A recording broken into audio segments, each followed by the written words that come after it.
sa'yo! Santa! Ang tagal mo nawala! Alala kami sa'yo! Dito ka! Dito ka! Kumusta ka, Santa? Santa! Ano nangyari? Nadisgrasya ako. Nadisgrasya? Paano? Asan si Mrs.? Ay, may inaasikaso lang, Santa, pero ano nangyari sa'yo? Paano ka nadisgrasya?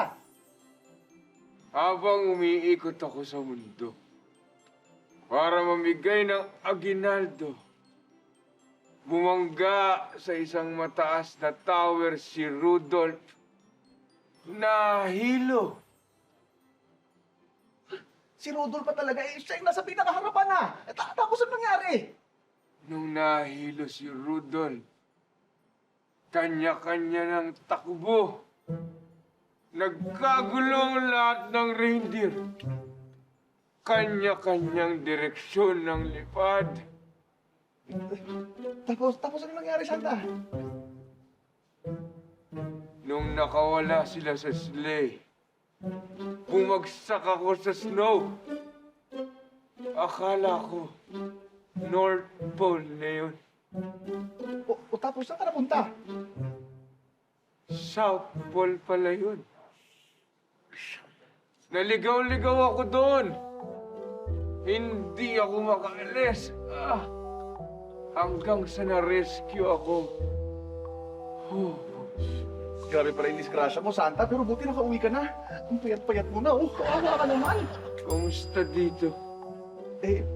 Okay naman, Santa. Siyempre, inalagaan ko yung bahay mo, pati yung pagawaan ng mga laruan. Ayos lahat yun. Huwag kang mag-alala. Buti na lang at nandito ka. Kung hindi, ay lalong disgrasya. Ay, maaasahan ako, Santa. Asawa ko! Mrs. Dito ka na! Anong nangyari sa'yo? Nag-alala ako! Nadisgrasya ako. Disgrasya, alalang-alala kami. Isang taon ka nawala. Ha? Isang taon na pala yun. Oo. Wala man lang kaming kaalam-alam na disgrasya ka pala. Abay, teka. Kung isang taon na yun, abay, bakit may baby ka? Ito? Anak natin to. Buntis ako nung umalis ka. Ano? Buntis? Ha? Oo. Abay, patingin nga. Patingin ako.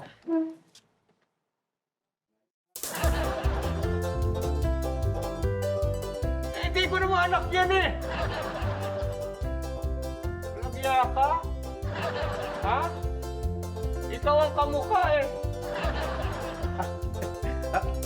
Pasensya na, Santa. Na-disgrasya.